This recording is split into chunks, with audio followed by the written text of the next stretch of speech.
Mohammed Ali Shah, we have more news coming in. Ukraine claiming that 68 people have died in the conflict. I agree with the diplomat here. I agree that there should be a dialogue. But, many experts also say, just to play the devil's advocate, they say it's just a little too late for dialogue. Russia has already entered Ukraine. It is moving towards Kyiv. It is rather foolhardy to expect that there can be a dialogue now. You've had, the Minsk agreement, but they largely remain unimplemented. Do you still see, we really hope for that, but do you still see practically, sir, as a defense expert, as someone who understands, these matters a little more, if there is still room for dialogue? Meenakshi, I would say not all is lost as yet, and being an optimist, I certainly agree with Ambassador Sikri, and I say that yes, there is still room for dialogue. It's never too late, as they say, and that's the best that one can do at this point of time. And despite the 62-minute phone call with Joe Biden and Vladimir Putin, that couldn't do. And in fact, the French president spoke to him, but nothing. He does not really seem to listen to anyone. But let me tell you, it has not really built up. It hasn't happened overnight. This has been building up for the last 8 years plus.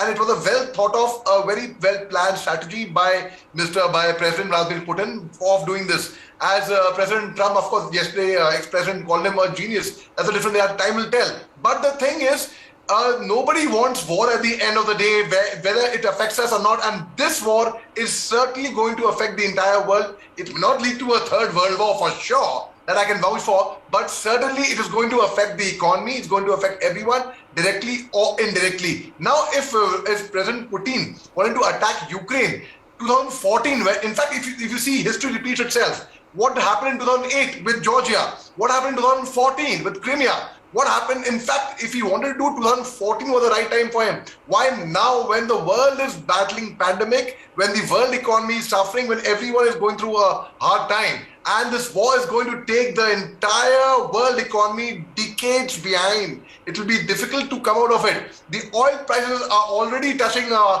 internationally $100 already. I mean, it is the crude prices are going to rise up, the copper prices, the aluminium prices, the raw materials over there, the resources. The world's are going to have a tough time. Now let's talk about the students, the Indian students who are stuck in Ukraine. And my heart goes out for them, and the ones who have come out over here. Day for last night, there was a flight by Air India, 1946, where 242 passengers, most of them students, had arrived into Delhi at 11:30 p.m. and the family, friends, and the well-wishers were there. The airport receives them. But what about the remaining? As Ambassador Trimurti, the permanent ambassador to UN, has correctly said, our first priority as Indians is to get our 20,000 students back home safe and sound. And now, how do we do that? Where the air routes have been blocked, only way is through road now. And as now, since everyone is headed towards, let's head out, let's escape by road, it's leading to massive traffic jams. And that can be another big issue, because as Russia says, they would not be targeting any civilian base, only the military camps. But let me tell you, they're using strategic weapons. Russia supplied us S-400, a very, very lethal missile, in fact. So when they use ballistic missiles, let me tell you, it's not a small weapon where a 9mm pistol or as an AK-47 you can aim. A strategic weapon, if you go wrong in your calculations by even half a degree, it can result in the final output landing over kilometers and miles. So I really do not.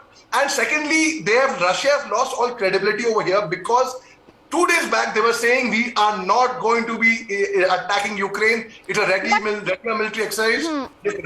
Yeah. If Ukraine has said that they have expressed a disappointment against for India, I don't see any reason for that, because India is keeping a very fine balance. It has got its defense partnership with Russia. As I told you, they have supplied the most lethal weapon, that's S-400, to India, whereas US had imposed sanctions on Turkey for the same strategic weapons. And now we have a lot of students in Ukraine as well. So now, which side do we side with? No, we would only talk peace. We would only really be very, very balanced over here. And in fact, the President Putin has tweeted today that if anyone dares to enter or to intervene or do the action what Russia is taking, then they will teach them a very, very big lesson in the history which one has ever seen. Yeah. So in that scenario. And in fact, the ambassador, Indian ambassador, the Ukrainian ambassador has said that, Mr. Narendra Modi, the Indian Prime Minister, has very good relations with Russia, with President Yes. Putin.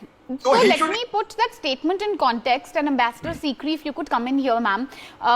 Ukraine did heap praises on Prime Minister Narendra Modi, asking India to mediate, to even facilitate a worrying situation for India, that Imran Khan has chosen to visit Russia at a time when India has chosen to tread very cautiously, not to antagonize either US or Russia. Even though US has told Pakistan, quote unquote, that every responsible country should call out Russia, unquote. That is a statement which has come from the US's side against Imran Khan's visit to Russia. How do you view these developments? Is there anything India has to worry about when we see, when we speak of proximity between Russia and Pakistan? Because 2011 onwards, we have seen how Russia has also started supplying arms and ammunition to Pakistan. They're nowhere close to what we import from Russia, but certainly that thaw in their relations sort of has started from 2011 onwards. Major Ali Shah, the question, of course, same question to you really. How do you view the latest development vis-a-vis the proximity which is increasing between Pakistan and Russia? Actually, it's a little alarming and very disturbing, actually, that at such time of crisis, Imran Khan, the Prime Minister of Pakistan, lands up in Russia. He's even given a guard of honor, which of course is a tradition, that's a different thing. But now, obviously, as Ambassador Sikri had rightly pointed out, that, Russia, China, Pakistan is on one hand. Turkey also. Tayyip Erdogan hasn't given support to Russia, and Russia has expressed its disappointment. Though he's open to communication with them, that's a different thing altogether. So certainly when Imran Khan lands up there, and secondly, logically speaking, Russia will never have the courage to do the act that it committed today. It will never have the courage to do that unless and until they have a solid backing, they have a solid support. And where is that backing coming from? It's obviously coming from China and their small brother, Pakistan. Secondly, of course, in the long run, as Ambassador Sikri, again, I totally resonate with her word, that's why I'm quoting her. She said, yes, the attention has been diverted from the South China Sea to the from the Indo-Pacific to the West, to Europe. Also, one more thing. When sanctions are being imposed on Russia, and there are more sanctions likely, it can be a small sanction also. Like Japan also, for example, they impose a sanction that, okay, the two so-called newly identified, new recognized states, they will not be giving them visas or any monetary help from the West. Okay, now when sanctions are imposed on Russia, Russia is going to fall back on who? Logically, obviously on China for their trade, for their import-export, for their relations, and they will do all their dealings through China. So ultimately, who's benefiting from it? For two reasons, primarily, more than two reasons actually. First, the attention gets diverted from the misdoings of China towards the West. Secondly, even monetarily, even economically, who's benefiting from it? Ultimately, China. So the growing proximity between Pakistan and Russia does not speak well, and we all know Pakistan has been a troublemaker. They use terrorism as weapon to India. What China has been doing, playing mischief, creating havoc all over the world. They believe in Sun Tzu's philosophy, which is, you see, in this book, The Art of War, Sun Tzu has mentioned in chapter 4, paragraph 3, line 2, the acme of a military general is to win wars without fighting, to break the enemy's resistance without fighting. And that is what even Russia was doing for so long. They were actually dragging their feet for 8 years. And